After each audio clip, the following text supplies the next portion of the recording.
Oh man, it's always tough when we're doing an international event and having people from all over the world join in. I know you may be watching from Australia, Singapore, Brazil, Colombia. We had somebody on yesterday, wherever it may be. Thanks so much for joining us. I'm going to bring in our next interviewee, Kohlman. Kohlman, how's it going? Fantastic. So it's good to have you. You've worked with acquiring e-commerce brands, and so you have this unique take on it from the acquisition side.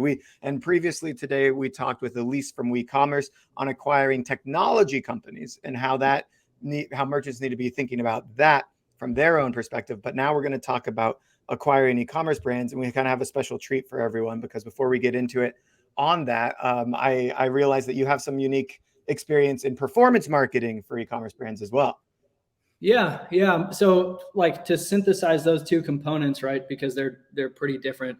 My background, as it relates to e-commerce, started with acquisitions, and then I worked at 4x400, which is Common Thread Collectives, just a phenomenal agency, but their holding company arm. And then so I was doing acquisitions for them, and after the first acquisition, they said like, hey, we don't really have the money or bandwidth to acquire too many more businesses, so we want to move you into an operations role. So I bought this little women's skincare brand, and then immediately found myself like the next day running it. And then ran it for 21 months, and the performance was really strong. It ended up being a great acquisition, which I'm really excited and proud of. We grew from $100,000 total top line 12-month revenue. Looking back to just about to clear 4.5 million in a period of 21 months. So it was really crazy and really awesome. But like with that being said, we had to measure the right things, and then we had to measure what matters, which is stolen directly off the OKR's book title. Yeah. And then from there we had to, manage those things. Like we had to manage what matters, and you do that through measurement. So exactly. So I've got a little bit of experience in building on that every single day with performance marketing and what to measure. Yeah, and I know doing that, in the last few months, things have really changed for performance marketing. So maybe let's start there and tell me about what's new. What maybe might have worked in that skincare brand for you that wouldn't even work today if you tried it again. Yeah, sure. ROAS, specifically in the Facebook money machine, right? Yeah, you used to be able to see exactly how many dollars and cents you put in when you put $1 in, what the ATM would spit out. And that's no longer necessarily 100% bulletproof, trustworthy with regard to iOS 14 coming out a couple of months ago. So what that means is that I now break down ROAS into two components. Specifically, like what happens on Facebook platform and Facebook owned placements.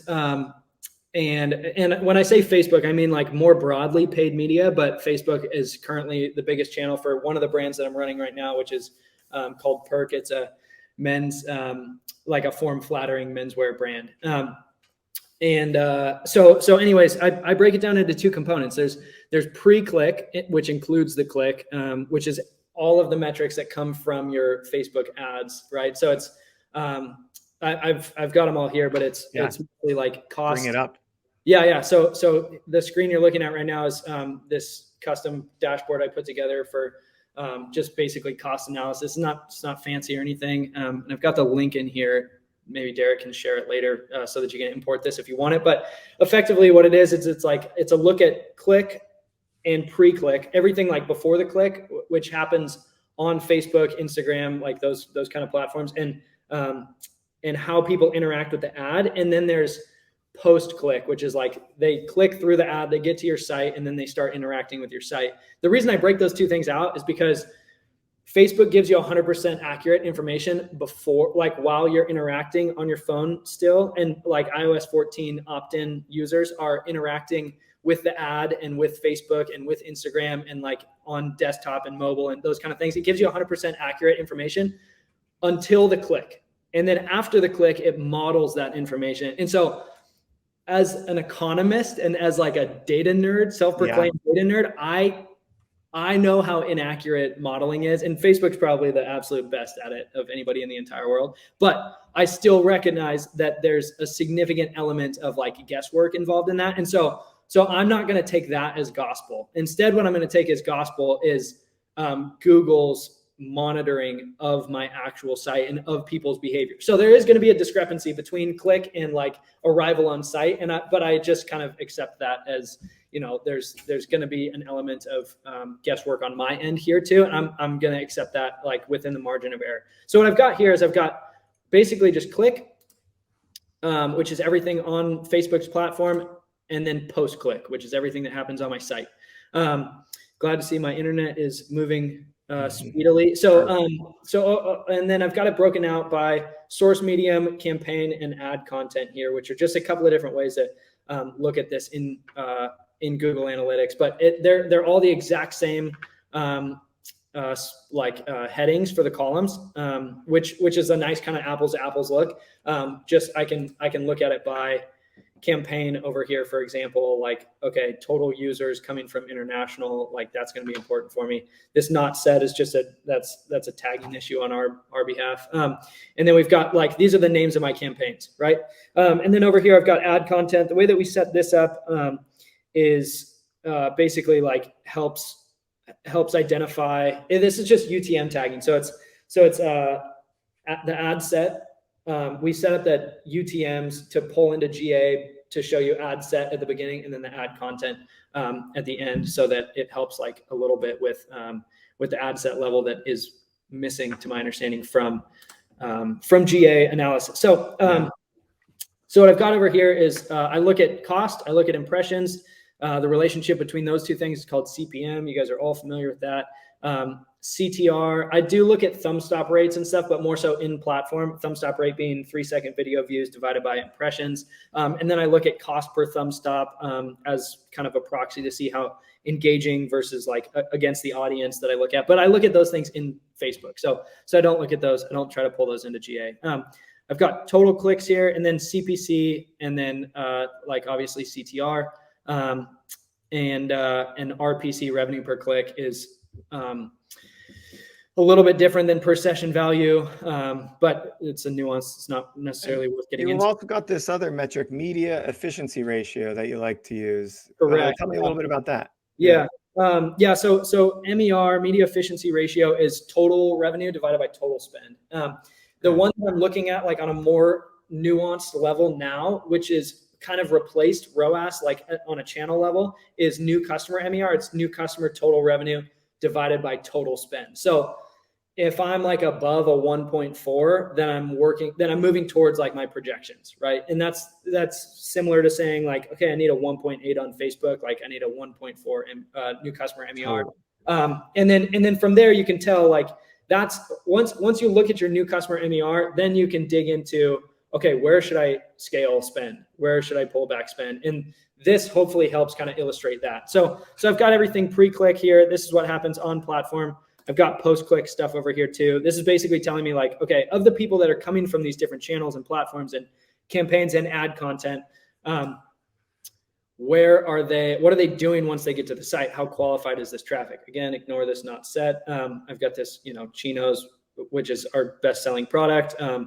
And then what people do on site and how that performance stacks up.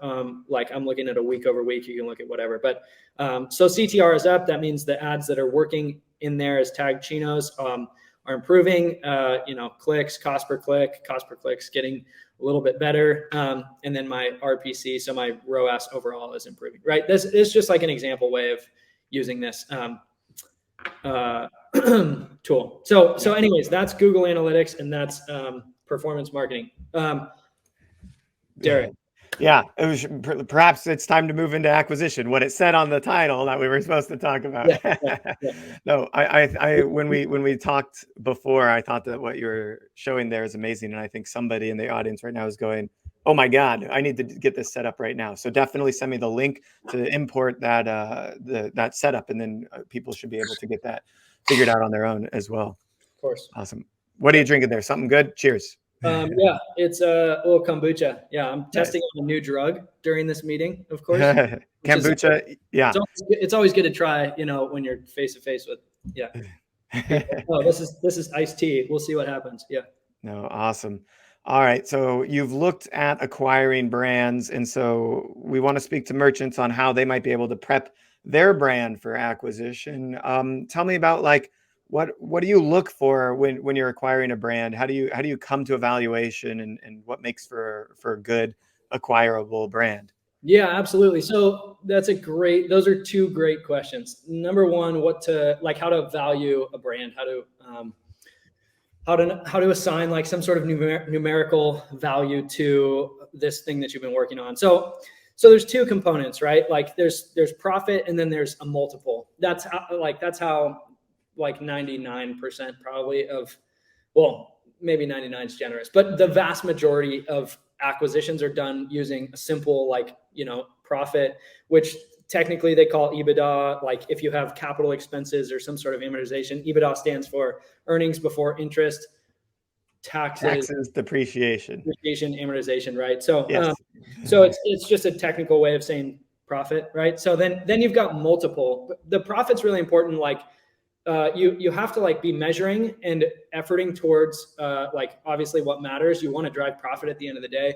You can there's lots of stories of brands that like get acquired pre-profit. For the most part, like if you're a founder and you're on this call and you've got less than 10 employees and you're not VC backed, you're not going to get acquired pre-profit. So just like whatever, take it with a grain of salt. Like, hopefully that's actionable on some level. But then there's multiple, right? And multiple is a measure of the buyer's certainty in your asset. That for the most part, like to be more specific, to be more specific, the multiple is a measure of certainty that they're going to be able to produce the exact same results that you did. So if you buy and multiples like differ by industry, right? So if you're in like a one-time purchase, kind of industry, your multiple is going to be very different than if you're in like a subscription based or like a SaaS based or like a tech based where there's like some sort of membership involved. Because I'm imagining patents also come into play here. Yeah, patents are super valuable there. So it's your multiple could differ somewhere between 3x to 12 plus x, right? You get into unicorn status above 12 kind of x. But yeah, so long-standing businesses like that are heavily dependent upon people or macroeconomic trends or something like that, right? Are gonna trade at, for the most part, like lower multiples, just as a broad swath, like generally speaking, versus if you have like a super high growth rate, that factors into multiple, right? Okay. If you have like a subscription product, and you have like really clear data and you're able to back it up, like obviously because certainty is the major thing that we're trying to solve here with multiple. If you're able to back that up with data that like people will buy again, and they'll spend this much money against their first purchase, right? Within 35 days of their first purchase. Like if you can tell that story, like with data, then you're going to command a higher multiple. So you're going to be a little bit more in the driver's seat. So the way to think about multiple is like, profits on a 12-month look back, the buyer is thinking to themselves like, okay, I'm willing to pay, 12x this because I think that I can make it back in 6 years instead of 12 years, right? Because in year 13, then they're going to start like collecting the cash for the most part, right? Like there's nuanced ways of like making that deal. But for the most part, like I would say that's kind of the thought there. How much does like supply chain ownership or partnerships come into play? Because I mean, there's some components of certainty there, of course, but like, is having a unique supplier or a low cost supplier help at all, or owning my manufacturing maybe? I don't know. Yeah, of course.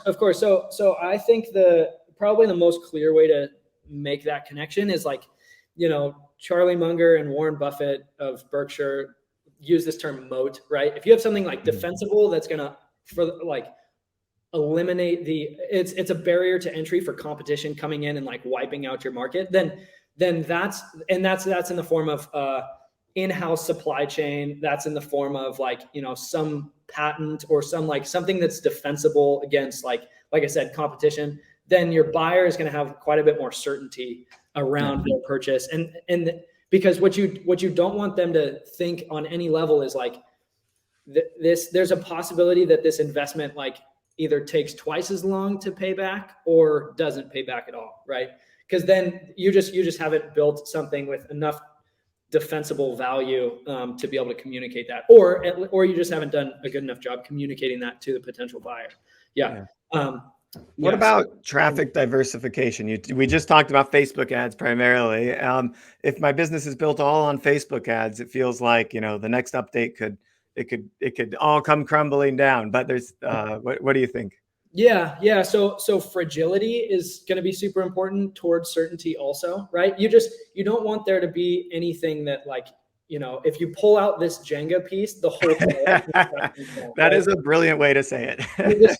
you just don't want there to be any question mark there as you're selling your brand. If you have like no question mark there, then number one, reconsider why you're selling your brand, right? And then number two, which there's no wrong answers to why you want to sell your brand, but like, anyways, we'll get into that. But then number two, like you're gonna want to communicate like in full confidence, like honestly, and like I said, confidently to the potential buyer that there's nothing that's going to pull the rug out from underneath this Jenga tower, right? So traffic diversification is a really important piece of that.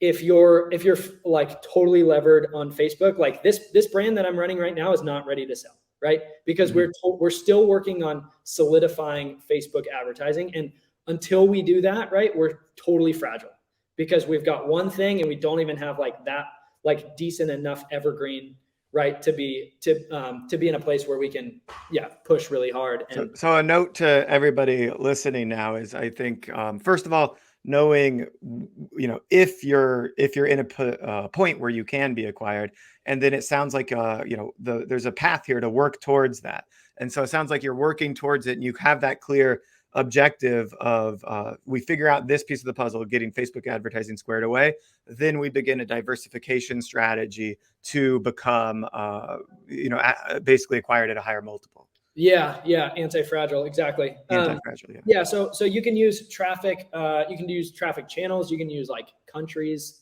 If you want to go international, I would say like with regard to going international, don't do it until you've got like a domestic evergreen win. And when I say domestic, I mean like if you can sell in America, you can sell anywhere, right? So do that first. If you can do that successfully, then branch out. Don't branch out too soon. Like we're running international a little bit right now, and it's distracting, frankly.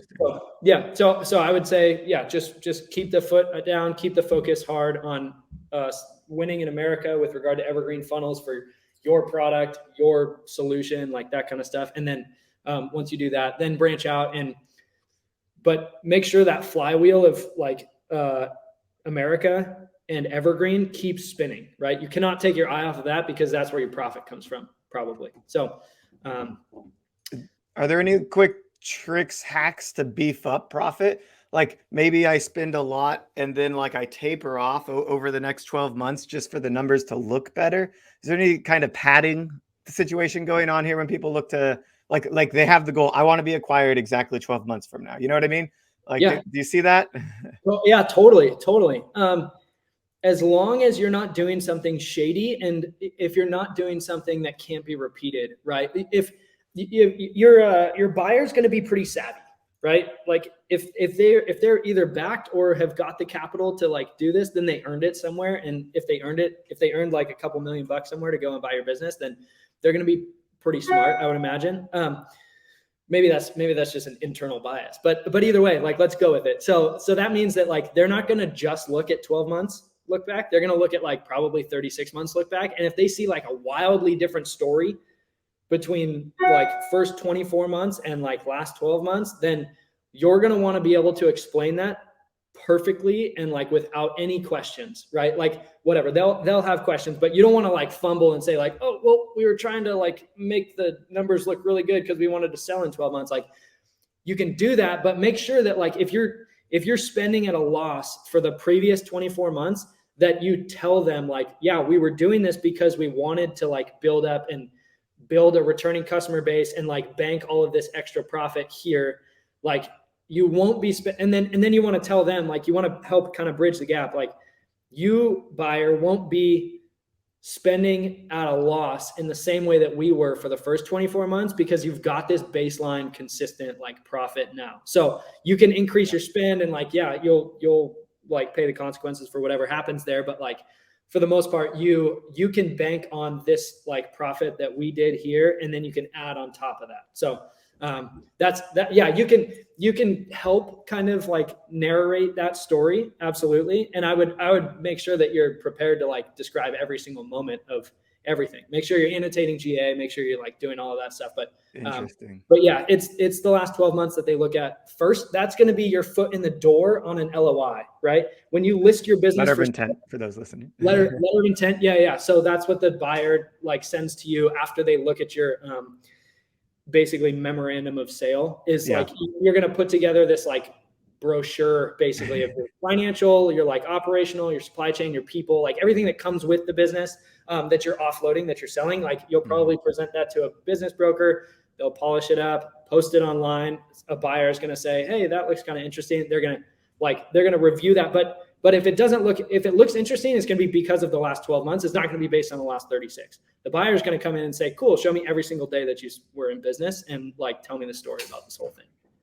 That's interesting. I want to ask you about private equity pump and dumps, which is a little off topic, but because I witnessed this firsthand, basically, because we're talking about beefing up the numbers for a relatively large acquisition. I witnessed a private equity company essentially take the board, the executive board, from 3 to about 13, maybe even 18 people at its peak, and really beef up a whole bunch of departments in acquisition, and the growth took off. And then essentially they started firing everybody to slim down the executive board. They sold and merged with another company, and so the executive board was kind of replaced by the parent company executive board. So the question, and they grew in sometimes unsustainable ways and sometimes sustainable ways. It was a little bit of a mix of both. But what do you think about that kind of behavior for getting to a high valuation exit? Does that make sense? Do you see that a lot? Private equity is obviously a little bit different than selling to like a single buyer or something like that.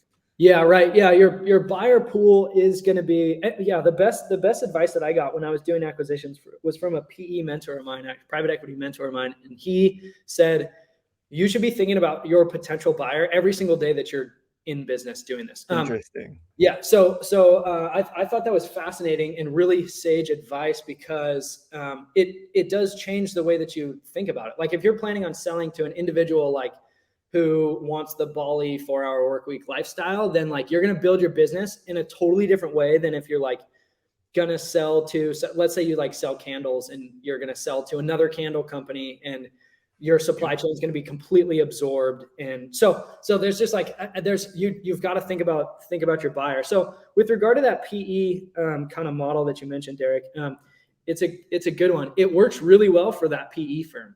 But yes, it does. Yeah, but you as the founder, I would imagine I'm talking to mostly founders. Correct me if I'm wrong here, but like, founders and operators, right? So if you're a founder and you're an operator, you have to prepare yourself for like that to be the situation, right? So that means like, beyond just the legal paperwork and making sure that all your ducks are in a row. Like, if you don't want to be that guy who's like, I built this brand, I got to the board, and then I signed something that means that they could fire me, and then they do this merger and I get fired, and like, so then you just have to make sure not to sign that document if like that's not an acceptable outcome to you. So, but beyond that, right? Like, yeah, you're the founder. You get to decide who your buyer is. Your PE firms are, This mentor of mine also mentioned to me, is like, there's no such thing as like a real business that private equity is interested in until you're doing $1 million at the bottom line.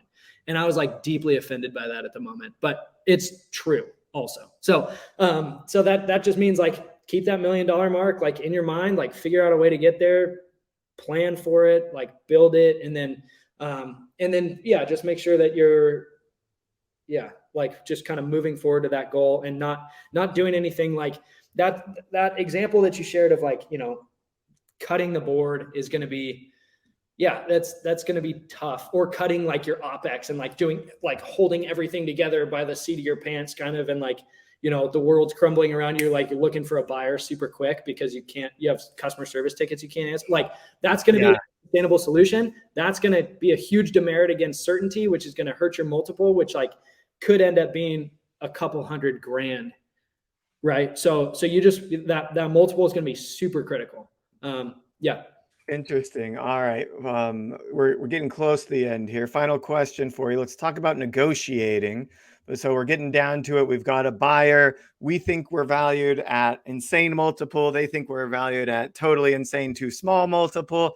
How do we appeal to the buyer, and what's the secret to getting the best value? Oh man, the secret. Yeah. Aside from changing like all the things we just talked about improving our business metrics, assuming our business metrics are fixed, right? Yeah. Yeah. So the thing that I saw work the best, so I came from the buyer seat, right? Like that's where I was. And oh my gosh, I love founders. I just worship at founders' feet because they're the most interesting people ever. But as a founder, the ones that I, as a buyer, got the best deal from were the ones that were hopeless and were not confident in their own like alternative options besides selling, and the ones that like were trying to find a solution quickly, right, or find a sale, some sort of exit for themselves quickly, right? But so to flip that, right, you're the founder. The best way to get the best deal is to chase down two congruent paths. At the point where you're going to be deciding about your exit, your sale is like, you want to make sure that that's like an inflection point where you can decide whether you're going to like, maybe it's double down and like invest in a team, invest in an office, invest in like, or bring supply chain in-house or bring fulfillment in-house or like something, right? There's going to be some sort of like capital expense, or for the most part, at least I've seen it like where the inflection point is like this like, do I double down or do I cash out kind of decision tree. So you're going to get your best deal if you're chasing down both of those things and you're like as indifferent as you can possibly be between those two outcomes, right? That means that you're confident in your future, regardless of like whether you get a deal and you sell or whether you get like the or whether you keep operating on your own and like, you know, double down there. So I like, that would probably be what I would say. Like, that's where you're going to get your best deal. That's where you're going to do your best negotiating. That's where you're going to be able to communicate the story of your brand the most clearly. And you're going to be like quite a bit more in the driver's seat of those conversations, right? Because like somebody's already shown their hand and they've expressed interest in buying your brand. And now you get to say like, yeah, like I'll kick the tires on selling, but like maybe I'll just keep doing it myself. And like, that's not a game as long as you're convinced that it's not a game, right? Can buyers smell kind of like the desperation of exiting? Can they tend to sense it? Is there any tips for hiding it if I really am desperate? Just don't be. if you're desperate, like I don't know, don't hide it. Just like put yourself in front of the right buyers. Like the buyer that's like not going to take advantage of you. If you're desperate to sell, the buyer is like automatically more nervous about their deal. So you're going to get a lower multiple, but you just have to be okay with that. And like I said, like that's an inflection point. Maybe it's not an inflection point in your business. Maybe it's an inflection point in your life. And you're like, I got to get rid of this thing. And like, I need a job instead. Like instead of making $100,000 a year, like pulled out of the bottom line and like working 18-hour days, maybe I need to make $150,000 a year and like work 8-hour days and like go work for somebody. And like, that's great. Like, but that's an inflection point in your life. And again, like you have to be confident enough about that thing. And there's all these like psychological components, like the pride in like making something and growing it and then like having it be potentially valuable to somebody else. Like you're gonna have to disassociate yourself from that, or else like your identity goes out the door as soon as you sell. Like that's gonna be a huge bummer. So The Yeah. one time I was approached for acquisition, my pride immediately got in the way, and I was like, I can't sell. Right. I mean, that was my answer. Actually, I can't sell. Yeah. So Yeah. I totally understand. It was because I wanted to continue to build something great. I wasn't ready. So, which Great. is, yeah. Then Um, don't sell. Yep. Absolutely. all right, awesome, good stuff, Coleman. Where and when can people get in touch with you? When would they want to connect with you? Yeah. How could you help brands or help them through acquisition, or what else? Yeah, of course. Yeah. I do like some light kind of acquisition consulting, coaching, that kind of stuff. Like I mean, hopefully you can tell, like, it's what gets me super excited. This isn't just caffeine. It's like passion. Right. So, and then my current brand is called Kohlman Stock Capital. We're, just an operational growth equity firm. And so it's kind of just oriented around, incentive alignment with founders who I already expressed my, deep admiration for, and myself, who's interested in growing brands, helping people sell, and get recognize real value for their passion projects. My email is Kohlman Stock Capital, and those are probably all really challenging words to spell. I'll get it here in chat in just a second, and I've also plugged your LinkedIn earlier so people can connect and with if you you there. shoot me an email, in my signature is my Calendly link, and I those are the happiest 45 minutes of my entire week all the time. So Awesome.